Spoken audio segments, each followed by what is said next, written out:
And the storm's winds were also strong enough to bring down 3 trees in one neighborhood in South Hadley. Just take a look at this street. Workers were chopping up branches of one tree with chainsaws this morning. It grazed the roof on this home, and the siding. But the homeowner said no one was hurt, and a couple of houses down, Megan Joy had 2 trees fall in her yard. She told 22 News she and her husband were in the bedroom when she heard one of the trees fall right on top of their roof.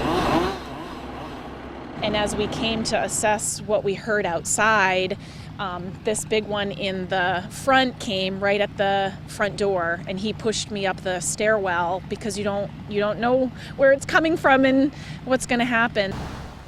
Joy told 22 News no one was hurt, luckily, and there was no significant damage to the home or cars.